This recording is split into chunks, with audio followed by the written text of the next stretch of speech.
अंदर जाके 2-3 घंटा ले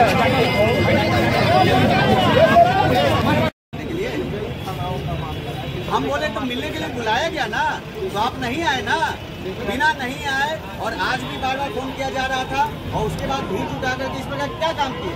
ये बाबा को बुला के लाएगी बुढ़ा, क्या प्रॉब्लम है आपको? क्या प्रॉब्लम था? क्या बोल के लाया गया? बूढ़ा पेंशन मिलेगा। जबरदस्ती पकड़ के पंजालो है। विनायक कृष्ण कब थे? आपको यहाँ पे आजकल आज मार्च निकालने की जरूरत पड़ी, क्या आप उसके बाद आगे के समस्या को लेकर आपसे मिले तो उसका निराकरण अभी थोड़ी कि हम बता दें उसका क्या हुआ है। लाइन ऑर्डर ठीक पहले ये हमको बताइए, जब आप लोग को 2 दिन पहले बोला गया, नहीं आपको लगता है कि उसके कारण फिर हम जाकर के इस तरीके से शरारत करेंगे और गेट पे क्या कर रहे थे? गेट तोड़ने का प्रयास कर रहे थे आप जो प्रकार के काम करेंगे तो आपको इसी कारण समस्या होगी, ठीक है? आप नहीं और उसके कारण जैसे लोग जो कि नहीं भी इस प्रकार के मामले में बदला के आप लोग ला रहे हैं, उन लोग को भी आपके कारण समस्या होगी, ठीक है? नहीं हम नहीं लाए तो कैसे अपने से आ गए हैं? बोल रहे हैं वो। चलिए ठीक है, समझ गए। देखिए कहने का मतलब ये है कि इन लोगों को जब हम लोग को नहीं पहले बता देंगे, पहले इधर से ले लीजिए। नहीं पहले जो बात है भाई जी, तो इस पूरे चीज के बारे में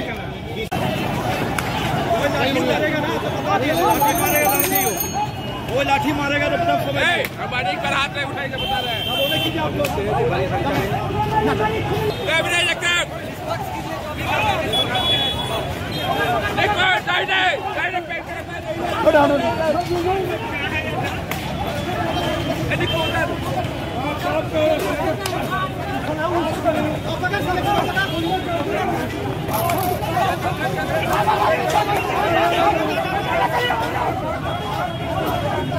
इनको तितर बितर कर दिया गया।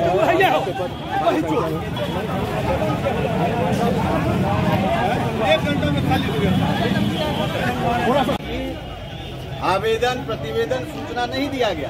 सोशल मीडिया व्हाट्सएप ग्रुप पे जो न्यूज चलता है उसके माध्यम से हमको जानकारी मिली। तुरंत हम SHO मगध मेडिकल और सभी थाना के सभी पदाधिकारियों को बोले कि भाई पता कीजिए क्या मामला है, क्योंकि उसमें कुछ था ही नहीं। वो वीडियो भी देखिएगा तो पता चलेगा कि उसमें कोई मामला ही नहीं है। जब पूछा जाता है इनसे कि क्या मामला है तो कोई मामला नहीं बताते।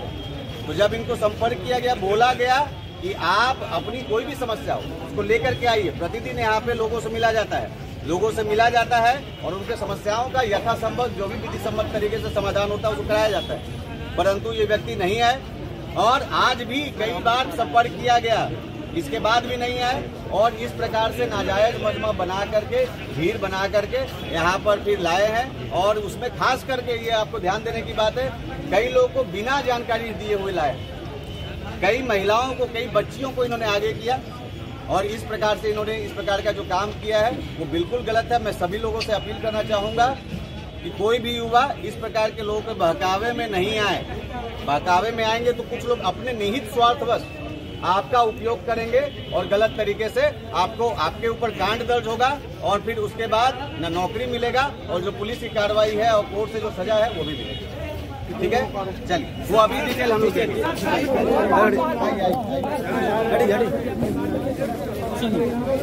यहाँ पे सबको एक मिनट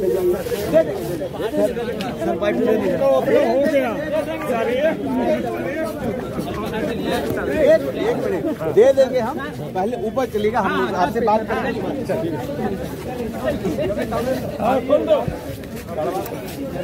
चले राजेश भैया,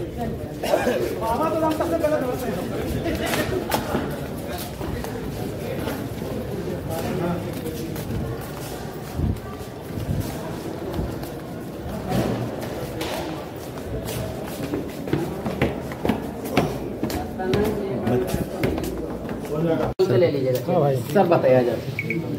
देखो देखो हाथ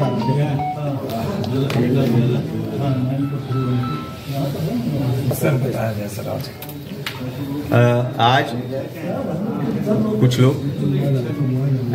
कुछ लोगों के बहकावे में आकर के यहाँ पर गांधी मैदान में इकट्ठा हुए थे और उसके बाद वहाँ से बिना किसी परमिशन के, बिना किसी पूर्व से लिखित में सूचना दिए हुए यहाँ पर पुलिस कार्यालय के पास आकर के यहाँ पर हंगामा कर रहे थे। उनको जो वहाँ पर प्रतिनियुक्त मजिस्ट्रेट तथा पुलिस पदाधिकारी के द्वारा इस संबंध में उनको बताया गया कि कोई भी आपकी ग्रीवांस है तो उसको आप वरीय पदाधिकारी के समक्ष रखने के लिए चल सकते हैं, आ सकते हैं, परंतु उनके द्वारा ऐसा नहीं किया गया और विधि विरुद्ध मजमा बना करके उनके द्वारा वहाँ पर हंगामा किया जा रहा था।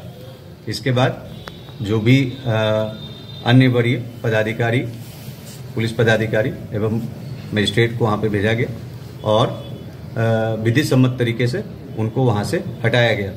इस मामले में जो इस पूरे लोगों को ऑर्गेनाइज करने के लिए में जो शामिल व्यक्ति हैं उनको हिरासत में लिया गया है। उनके साथ कई अन्य लोगों को भी हिरासत में लिया गया है जो इस नाजायज मजमा का भाग थे।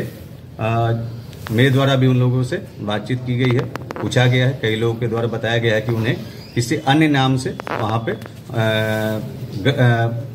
गुमराह करके उनको लाया गया था और उसको इस प्रकार का कार्य उनसे कराया गया है।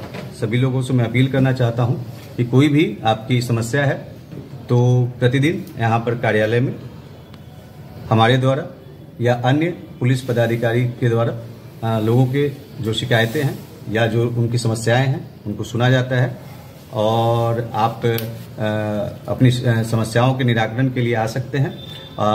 परंतु अगर कोई भी व्यक्ति इस प्रकार से विधि विरुद्ध कार्य करेंगे तो उनके विरुद्ध जो उचित दंडात्मक कार्रवाई है वो किया जाएगा। आंदोलनकारियों से आपकी बात हुई, क्या डिमांड उन्होंने कुछ रखा है अपना, क्या डिमांड लेके आए थे लोग यहाँ पर? देखिए, जैसे ही मुझे इस बात की जानकारी मिली थी हम लोगों ने इसमें मगध मेडिकल थाना से के जो एसएचओ हैं उनको निर्देशित किया था कि वो संबंधित व्यक्ति से जाकर के उनसे पूछताछ करें कि क्या उनका समस्या है। उनके द्वारा कोई स्पेसिफिक समस्या नहीं बताई गई थी और ना ही वो मिलने के लिए तैयार हुए थे। और अभी भी जब पूछताछ किया जाए ना ही कोई उनके पास कागज है जिसमें कोई उनके विभिन्न जो मांग है वो है। उनके द्वारा कुछ पुरानी जो इंसिडेंट्स हैं उनको मेंशन किया जा रहा है, जिसपे अभी तत्कालिक तौर पे कोई भी कमेंट करना उचित प्रतीत नहीं होता है क्योंकि वो डिटेल अभी उनके द्वारा दिया नहीं गया है। इस मामले में मैं बस बताना यह चाहूंगा कि लगातार खास करके SC/ST एक्ट के तहत जो मामले घटित होते हैं उन पे कांड दर्ज करके प्राथमिकता के आधार पे उसमें अनुसंधान कराया जाता है और उसमें प्राथमिकता के आधार पे गिरफ्तारी भी की जाती है। आप सभी लोगों को प्रतिदिन जो पुलिस के द्वारा की गई कार्रवाई है उसका विवरणी हम लोग भेजते हैं और उसमें आप लोगों ने देखा होगा कि प्रतिदिन जो SC/ST एक्ट के तहत जो कांड दर्ज होते हैं उसमें गिरफ्तारी अवश्य होती है। फिर भी अगर किसी को कोई भी अपनी बात रखनी है, कोई भी उनका इशू है तो उसको सुनने के लिए और उसका समाधान करने के लिए सभी लोग थाना स्तर से लेकर के यहाँ पर जिले में हम लोग उसके लिए हमेशा तत्पर हैं और वो अपनी बात को रख सकते हैं। उसका जो विधि सम्मत तरीके से जितना जो भी निराकरण है उसको कराया जाए। पुलिस को आखिर बल प्रयोग और आंसू गैस की आवश्यकता क्यों पड़ रही? जैसा कि मैंने आपको बताया कि यहाँ पर काफी संख्या में लोग जो नाजायज मजमा बना करके थे और जो जब उनको बताया गया कि उनको अगर कोई भी व्यक्ति अपनी बात को विधि सम्मत तरीके से रखना चाहता है तो वो रख सकता है, तो उसके लिए लोग तैयार नहीं हुए और उसके बाद उनके द्वारा वहां पे हंगामा किया जा रहा था, जिसके बाद पुलिस के द्वारा जो विधि सम्मत तरीका है उसके तहत उनको वहां से हटाया गया। आम नागरिक को भी अंदर लाया गया है सर। जो वैसे लोग जो कि इस पूरे इस नाजायज मजमा का भाग थे और हंगामा कर रहे थे उनके विरुद्ध ही कार्रवाई की जा रही है। इसके अलावा अगर कोई भी व्यक्ति अन्य लोग रहेंगे तो जांच के बाद उस पर उचित कार्रवाई की जाएगी। धन्यवाद। बाहर में